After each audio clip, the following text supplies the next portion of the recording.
Hello everybody, it is Emery48 here and welcome back to another Marvel Monday. Today we are diving into the Fantastic Four movies. Not the original one in 1994, I believe, because that one's not on Disney+. But the ones with Chris Evans. The first one I believe is 2005 and the second one I believe is 2007. But this first movie is just called The Fantastic Four. And it was cool to see Doctor Doom, because we got hinted that Robert Downey Jr. is coming back as Doctor Doom, so getting a backstory on him was nice. It was very well done backstory. It's cool to see not only the four characters get their backstory at the same time, but also the villain. That I was not expecting. It's a really neat way to create essentially 5 powered people, 5 mutants. Using the word mutants, I know this was a Fox film, makes me feel like it's in the X-Men realm. But then Doctor Doom being the same actor as Iron Man, and frankly Flamon being the same actor as Captain America, makes me feel like it's in that realm. So I don't know where I should rank these films, or if I should just have them as standalone beings. Let me know in the comments below if I should put them into either of my rankings. Also, subscribe while you're down in the comments. The first film was good. It was better than I expected it to be. I don't know, for some reason I thought these were going to be bad films. I haven't watched the second one yet, so I don't know if it actually is a good film or not. But it plays with the emotions pretty well of the characters, and you feel alongside them, which is neat. Sometimes superhero films can't really accomplish that. We have no real training montage and a big boss fight at the end, and not a lot of fights leading up to that. Squabbles between the team, but no real conflict for a very long time. The big conflict is just like getting rid of their powers, and then they end up using their powers to perfect knowledge, which is pretty. I guess the training montage would just be them trying to figure out what they can do so that they can heal it. But outside of that, there was no real learning to utilize their powers, especially together. It's probably the biggest critique I have from the film. Mr. Fantastic was interesting. He's basically Peter Parker from the Andrew Garfield films, where he just can't talk to women, so that's great. I really like Chris Evans. I like him as an actor. I enjoyed him as Captain America. He's probably the reason why Captain America is my favorite hero in general. But he is definitely younger in these films, and he was fun. Just the youthful stupidity at times. The great line of him jumping off the building, and Invisible Girl, whatever her name was, Susie, told him, don't think about it too much or something, and he's like, don't worry, I never do. That's funny. I like that. A lot of his lines I giggled at least a little bit. He was a very important character for that movie. And now I understand his involvement in Deadpool and Wolverine a little bit better. The arrogance of thinking he can just handle the entire armada that he's up against and then just dying instantly. Pretty much fits that character to a T. Essentially, in my opinion. It would be interesting to see if he comes back as this character with a new Doctor Doom. But then that might get confusing, because you're changing the Doctor Doom actor, and then it's overlapping Captain America with Torch guy. Overall, I like the movie, though. If it were to be placed in the Marvel tier list, it'd probably be somewhere in the middle.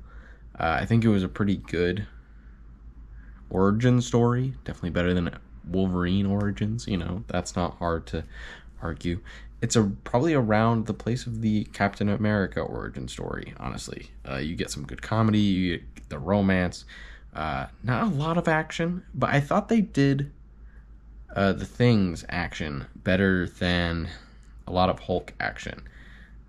In my opinion, I don't like the big bulky Hulk fights, especially big versus big. It was nice to see big versus not big, but he's still being challenged, and the impact that big does have when hit into other things.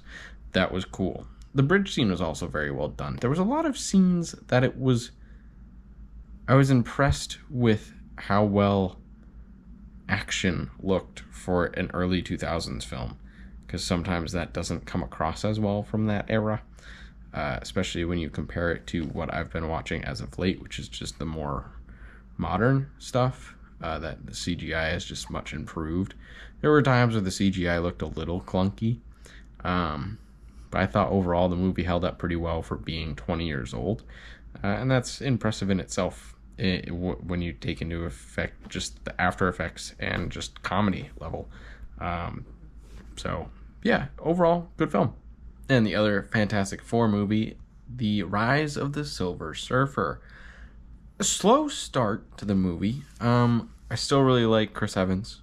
The Flame On character is fun. It does kind of sound like Pikachu when he goes Flame On, but that's fine. The Silver Surfer, not really being a villain, was interesting. Victor Von Doom, kind of pointless. I get it delays the thing a little bit, and he's still evil. He didn't really need to come back. The movie was really short. I don't know. That whole thing felt a little weird. I never really like the movies. It gives me the Eternals feel, where the villain is like some ultimate celestial being that you can't comprehend as a human. That feels lazy to me as writing sometimes. Also, the fact that the Silver Surfer this whole time had the ability to destroy that ultimate being. Why didn't he just do that when he came to attack his planet? That, I feel like, would have solved all the issues that he was having. So that's a thing. It did bring a tear to my eye when he thought Sue was going to die. So the fact that these characters have built enough of an emotional response where that's going to happen is kind of neat. In two movies, I did like it. This was another one. I feel like people talked much worse about these two movies than I was expecting them to be. They're not great movies, but they're good. They're smack average Marvel films, in my opinion. And considering when they came out, it's pretty impressive. I think overall it was good. I don't have much to say on this one. It was fairly quick. But the last 30 minutes or so were fun. A lot of fun. I like the Johnny character. Him being able to combine all of them was cool. I wasn't expecting that to be where this movie was going to go. So I enjoyed it. It took twists that I did not predict. And when that can happen in a superhero film, I'm fairly happy, because normally everything's very predictable. And this one actually had a lot of twists that I didn't expect. Sue dying, Silver Surfer bringing her back, Silver Surfer being able to blow up the whole thing. It was good. It was pretty good. And it's got the comedy factor that I enjoy in these superhero films. So it was a good movie. That's all I have for the Fantastic Four. These are the two Fantastic Four movies that are out on Disney Plus. I know that there's a 1994 movie, and I believe there are others after this, but those are not currently available. So they're not going to be covered in this video. Let me know your thoughts on the Fantastic Four movies, especially the two that I've actually watched and covered in this video, in the comments down below. Don't forget to subscribe, as it is still September. Thank you everybody so much for watching, and I hope you have a wonderful rest of your day.